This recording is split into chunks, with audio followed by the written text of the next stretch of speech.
सितंबर का महीना था। काली अंधेरी रात थी। धीरे धीरे से हवा की ठंडी लहरें चेहरे को छू रहे थे। आकाश में बिजली चमक रहे थे। विनोद चाचा अपने घर से दूर अपने खेत में खाट पर सोए हुए थे। उनका खेत गांव के तालाब के पास था। बारिश की वजह से पूरा तालाब भर गया था और खेत में घास भी ज्यादा हो गए थे। उसके कारण अंधेरे में यहाँ सबसे ज्यादा डर लग रहा था। उस तालाब के किनारे आम के 6-7 बड़े बड़े पेड़ थे। आम के पेड़ की डालियों की आवाज भी काफी डरावनी लग रहे थे। अचानक खेत में बंधी हुई भैंसों ने चिल्लाना शुरू कर दिया। विनोद चाचा को पता ही नहीं चल रहा था कि आखिर ये भैंसें ऐसा क्यों व्यवहार कर रही हैं।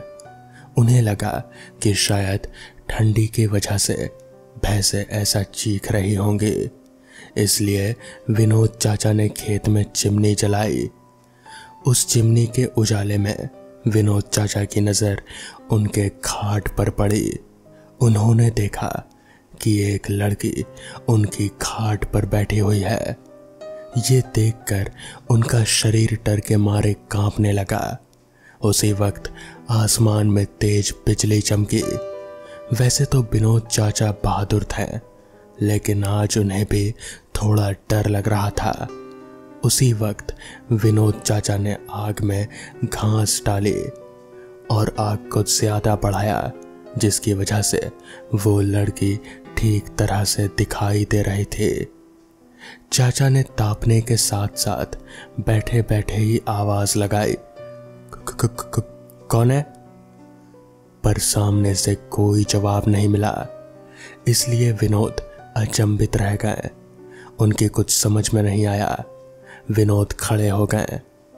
उन्होंने सोचा कि अब डरने से कुछ नहीं होगा, उन्हें हिम्मत से काम लेना पड़ेगा। चाचा ने एक बड़ी सी लकड़ी अपने हाथों में ले ली और बोले, कौन है? क्या चाहिए तुम्हें? तुम्हें क्या लगता है मैं तुमसे डर गया हूं? लेकिन सच तो यही था कि चाचा अंदर से पूरी तरह से डर के मारे कांप रहे थे। चाचा का ये गुस्से वाला रूप देखकर वो लड़की खड़ी हो गई और बोली, क्या तुम मुझसे डरते नहीं हो?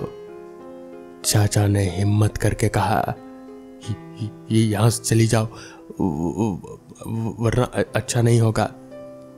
इतना बोलकर विनोद चाचा ने लाठी उठाई और उसी वक्त उस लड़की ने आवाज लगाई, अब तो मुझे मेरे ही घर से बाहर निकालेगा? यहीं पर तो मेरा बचपन गुजरा है। ये मेरा घर है और मैं यहां सालों से रह रही हूं। ये सुनकर चाचा का डर और गुस्सा दोनों ही शांत हो गया। उन्हें लग रहा था कि उनके सामने जो लड़की खड़ी है उसे वो जानते हैं। उसकी आवाज भी जानी पहचानी सी लग रहे थे। चाचा सोचने लगे कि आखिर ये लड़की है कौन? अगर मैं इस लड़की को जानता हूं तो आखिर ये इतनी भयानक और विकराल रूप में क्यों है? अचानक उन्हें याद आया कि ये तो ज्योति है। ज्योति मेरी बड़ी बहन। बचपन में मैं और ज्योति साथ में खेत में चारा काटने का काम करते थे। अब विनोद चाचा को पूरी बात समझ में आ गई। ये ज्योति के बचपन की बात है। जब ज्योति 14 साल के थे तब इसी खेत में गांव के कुछ बच्चों के साथ खेल रहे थे। दूसरे बच्चों की तरह ज्योति भी पेड़ पर चढ़कर एक डाल से दूसरे डाल पर छलांग लगा रहे थे। अचानक ज्योति जिस डाल पर बैठी थी वो डाल टूट गई और ज्योति मुंह के बल नीचे गिर गई। ये देखकर सारे बच्चे डर के मारे चिल्लाने लगे। बच्चों के चिल्लाने की आवाज सुनकर बड़े वहां पहुंचे और ज्योति को उठाकर अस्पताल ले गए, लेकिन तब तक काफी देर हो चुकी थी। ज्योति मारी जा चुके थे। विनोद चाचा को ये सारी बातें याद आ गई और वो सीधा ज्योति के पास जाकर रोने लगे।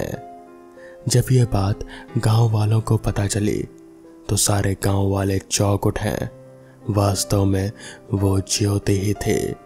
गांव के एक बुजुर्ग ने विनोद चाचा से कहा, जब ज्योति की मौत हुई थी तब वो बच्ची थी, इसलिए उसे बालक समझकर हमने उसे दफनाया था, लेकिन वास्तव में उसका अंतिम संस्कार करने की जरूरत थी। इसीलिए ज्योति की आत्मा आज तक भटक रही है। विनोद चाचा ने तुरंत ही ज्योति को जहां दफनाया था वहां गए। उनकी हिम्मत नहीं हो रही थी कि उस कब्र को वापस खोदा जाए। किसी तरह हिम्मत करके उन्होंने उस कब्र को खोदा और वहां से ज्योति की हड्डियां निकाली। उन हड्डियों का अच्छे तरीके से अंतिम संस्कार किया गया। आखिरी बार विनोद चाचा ने ज्योति को देखा। ज्योति की आंखों में आंसू थे और फिर एकदम से ज्योति जैसे हवा में विलीन हो गई। उस दिन के बाद ज्योति फिर कभी किसी को नहीं दिखी। तो दोस्तों, ये थी आज की पहली कहानी। तो चलिए बढ़ते हैं आज की दूसरी कहानी की ओर। ये उन दिनों की बात है जब अमर के ऊपर फोटोग्राफर बनने का भूत सवार था। उसने अपने पापा से झगड़ा करके पैसा ले लिया और नया कैमरा खरीद लिया। उस समय मैं यानी कि अमर अपनी आसपास की दिखती हुई हर एक चीज की फोटो खींचना चाहता था। फिर चाहे वो इंसान हो या फिर पेड़ पौधे या फिर कुछ भी, मुझे बस फोटो खींचने से मतलब रहता था। और मैंने अपने आप को प्रोफेशनल फोटोग्राफर समझ लिया था। लेकिन मेरी हालत तो तब खराब हो गई जब मेरे कैमरे में कुछ ऐसा कैद हो गया जिसे आज तक मैं भी नहीं समझ सका। पहले तो मुझे लगा कि ये सिर्फ ब्लैक और वाइट फोटो है, लेकिन जब ध्यान से देखा तो मेरे रोंगटे खड़े हो गए, क्योंकि उसमें मुझे एक परछाई से बनी दो आंखें दिखाई दे रहे थे और वो आंखें गुस्से से मेरे कैमरे के सामने दिख रहे थे। डर के कारण मैंने वो फोटो तुरंत ही डिलीट कर दिया और कैमरे को कबर्ड में रख दिया। करीबन रात के 2 बजे के आसपास कबर्ड से धीरे धीरे आवाज सुनाई देने लगी। मैं बहुत ज्यादा डर गया और डरते डरते मैंने कबर्ड का दरवाजा खोला तो मैंने देखा कि कैमरा कवर में से बाहर आ गया है और कैमरे ने मेरे सामने लेंस करके मेरा ही एक फोटो क्लिक कर दिया। ये एक बहुत ही डराने वाली घटना थी।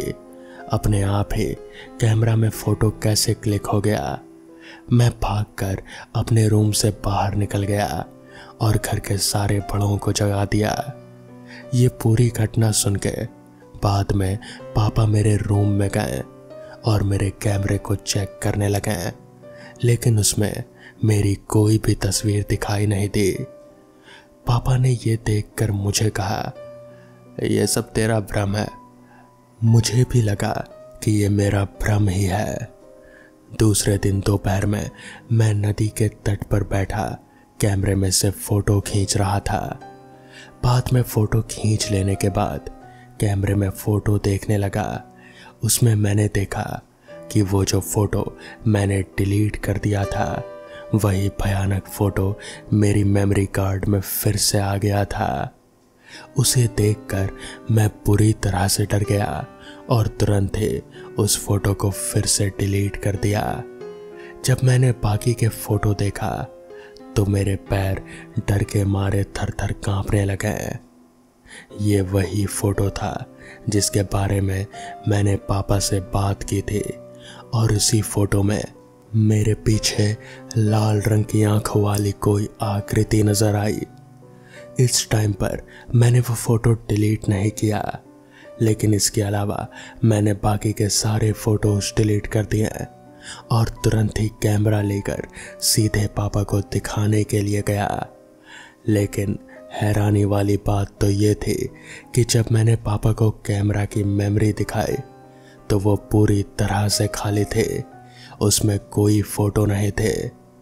उस दिन मेरे पापा मुझ पर काफ़ी गुस्सा हुए और बोले, अगर तुझे ये कैमरा पसंद नहीं तो फेंक दे या फिर बेच दे, लेकिन ऐसी बेवकूफ़ी वाली बातें मत कर।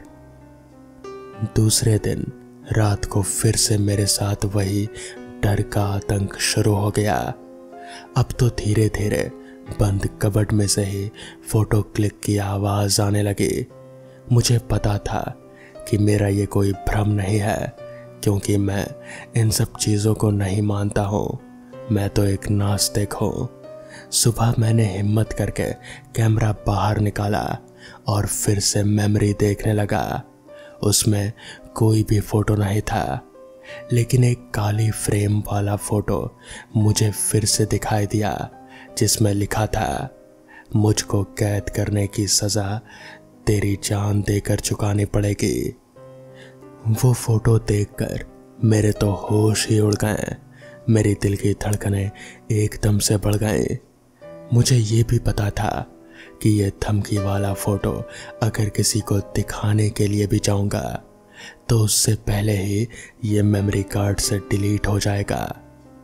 45,000 में खरीदा हुआ कैमरा मैंने 20,000 में बेच दिया। मुझे नहीं पता था कि आखिर किस तरीके से वो चीज़ मेरे कैमरे में कैद हो गई, लेकिन वो भूत या फिर वो जो कुछ भी था यही समझ रहा होगा कि मैंने उसे जानबूझकर कैमरे में कैद किया। अब तो मुझे फोटोग्राफी और कैमरे से डर लगने लगा कि कहीं वो कैमरे वाला भूत मुझे मार तो नहीं देगा। तो दोस्तों, ये थी आज की दूसरी कहानी। तो चलिए बढ़ते हैं आज की आखिरी कहानी की ओर। राजीव और प्रताप दोनों ही एक पार्टी से वापस लौट रहे थे। रात के 10 बज रहे होंगे। राजीव बड़ी ही तेजी से गाड़ी चला रहा था। यार, इतनी तेज गाड़ी क्यों चला रहा है? प्रताप ने सिगरेट का कश लगाते हुए कहा। राजीव ने कुछ नहीं कहा और बस गाड़ी चलाने पर ध्यान देता रहा। यार राजीव, मैं तुझसे कुछ पूछ रहा हूं और तुम अपनी ही धुन में गाड़ी चलाए जा रहे हो। अभी चुप रहो, शमशान का रास्ता शुरू हो रहा है और मुझे जल्दी से जल्दी इस सुनसान रास्ते को पार करना है। राजीव ने ड्राइविंग करते हुए प्रताप से कहा। क्या यार, तुम भी भूत प्रेत पर विश्वास करते हो? शमशान का रास्ता है तो क्या हुआ?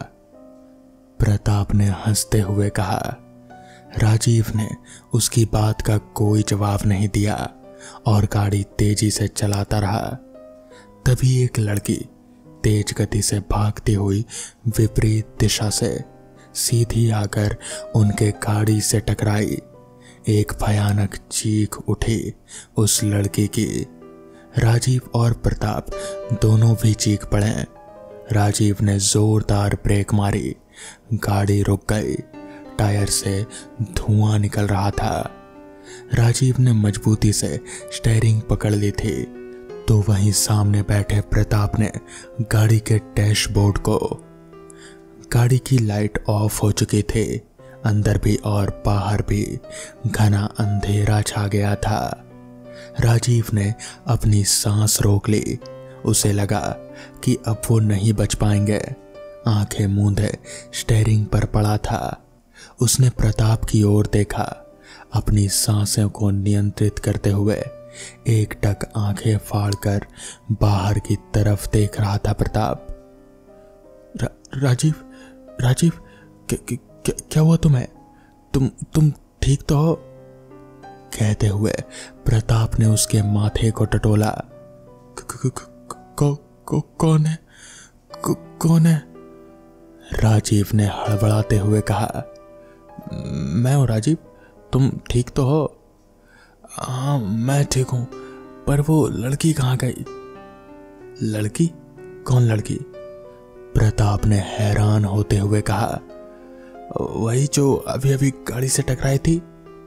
राजीव ने उसकी हैरानी दूर करते हुए कहा। पर मैंने तो कोई लड़की नहीं देखी। राजीव ने प्रताप की बात का कोई जवाब दिए बिना धीरे से कार का दरवाजा खोला और कार के बाहर आकर आगे पीछे चारों तरफ देखने लगा। कार से 2-3 मीटर की दूरी पर कोई लड़की औंधे मुंह गिरी पड़ी थी। डरते डरते राजीव उस लड़की के पास गया। आज उसे अपनी दादी माँ की बताई बातें सच होती प्रतीत हो रहे थे, जो वो बचपन में उसे सुनाती आ रहे थे। वो अक्सर उसे बताते थे कि उस शमशान वाले रास्ते में 10 बजे के बाद कभी मत गुजरना। वहाँ एक खूनी मादा भेड़िया रहती है जो युवाओं को अपना शिकार बनाती है। कहते हैं किसी बड़े घराने की कोई लड़की की डोली उधर से ही गुजर रहे थे और किसी अज्ञात रूहानी ताकत ने भेड़िए के रूप में आकर उस औरत को मार डाला। तब से वो स्त्री रात के समय सज संवर कर बाहर निकलती है और अपने शिकार की तलाश करती है। फिर अपने भयानक वेयरवुल्फ के रूप में बदलकर अपने साथ लड़कों को ले जाती है। फिर उनका क्या करती है आज तक कभी पता नहीं लगा। कई लोग रहस्यमयी तरीके से गायब हो चुके हैं। आज भी वहां से गुजरने वाले लोगों का मानना है कि जिस भी वहशी दरिंदे ने नरपच्छी भेड़िए के रूप में उस स्त्री का कत्ल किया था, वो उसका बदला पूरे पुरुष समाज से लेना चाहते थे। गुर्राहट की आवाज के साथ राजीव अचानक से चौंक उठा। उसने चारों तरफ देखा, कोई नहीं था। फिर किसी कुत्ते या भेड़िए की गुर्राहट सुनाई दी। राजीव ने उस लड़की की नब्ज को टटोला जो अभी भी औंधे मुंह पड़ी थी। उसका शरीर पूरा ठंडा पड़ चुका था, पर नब्ज धीमी गति से अभी भी चल रहे थे।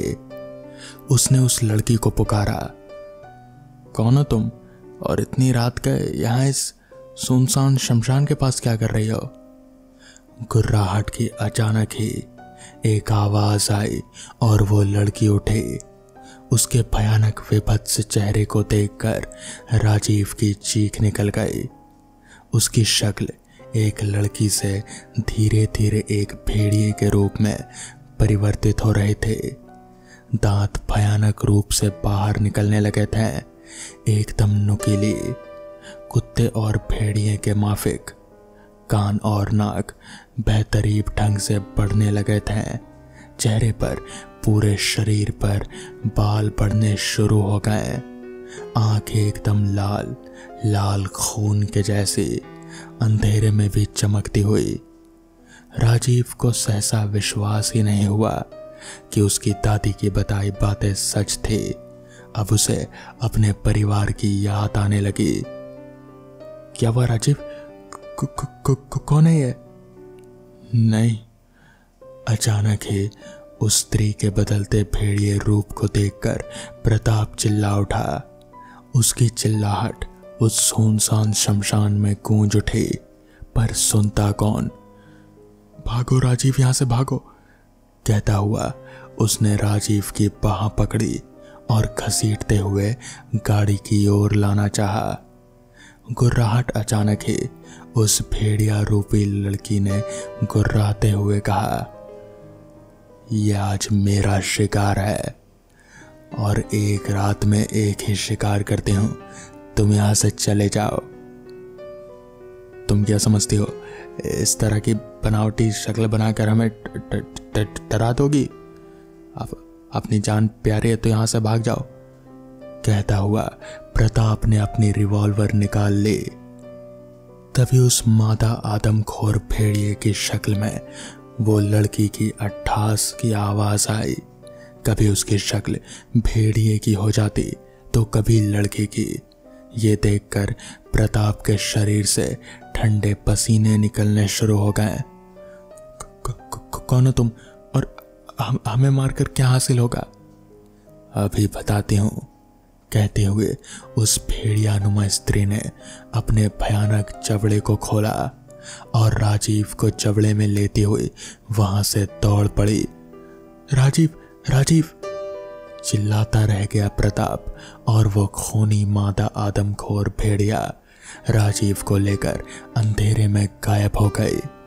प्रताप को कुछ समझ में नहीं आया, इतनी जल्दी और पलक झपकते ही ये घटना हुई।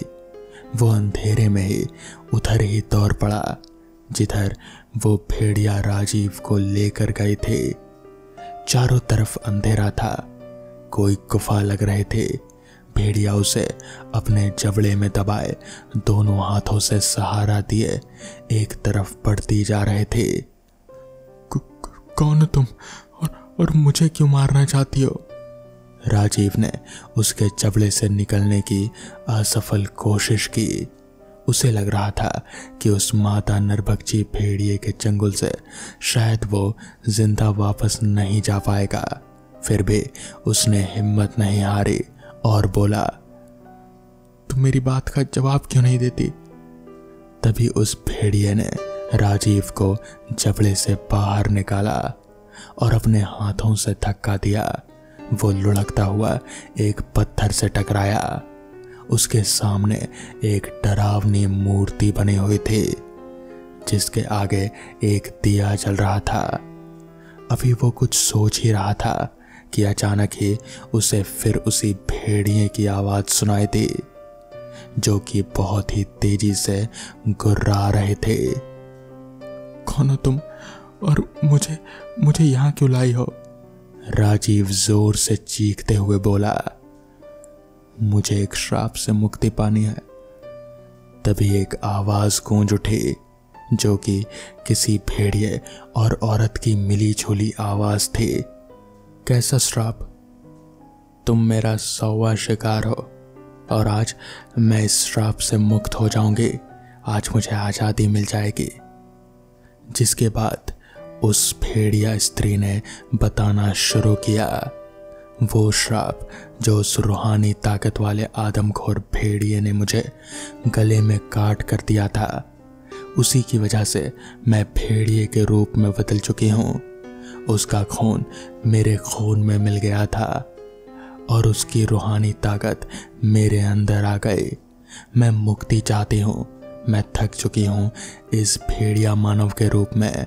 उसकी सारी बातें सुन राजीव बोला, पर किसी निर्दोष को मारकर अपने श्राप से कैसे मुक्त हो सकती हो? बल्कि पाप के दलदल में तुम धंसती जा रही हो।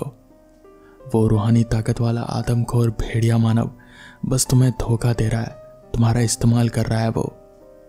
फिर दोनों के बीच कुछ बातें इशारे में हुई। मैं तुम्हारा विश्वास कैसे कर लूं? मैं तुम्हें नहीं छोड़ूंगी। कहते हुए उसने फिर से राजीव को अपने दोनों हाथों से किसी बच्चे के माफिक उठा लिया और एक तेज कड़कड़ाहट हुई और फिर तभी अचानक से गोली चलने की एक तेज आवाज आई। दरअसल वहां पर प्रताप पहुंच चुका था और प्रताप ने गोली सीधे उस वेयरवुल्फ के दिल में मारी थी, जैसा कि एक वेयरवुल्फ को मारने के लिए ही गोली चलाया हो।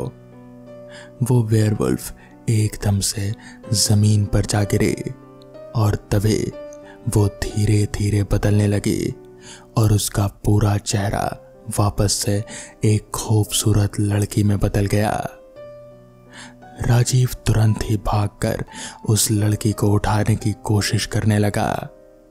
वो उसे किसी भी हाल में मरने नहीं देना चाहता था, मगर अब तक बहुत देर हो चुकी थी। उस वेयरवुल्फ ने, या फिर यूं कहें कि अब उस लड़की ने राजीव के हाथों में ही अपना दम तोड़ दिया। राजीव की आंखों से भी कहीं ना कहीं आंसू के 2 बूंद छलक आए। खैर, इसके अलावा और कोई चारा भी नहीं था। जिसके बाद प्रताप ने राजीव को संभाला और वो दोनों दोस्त वहां से निकल गए।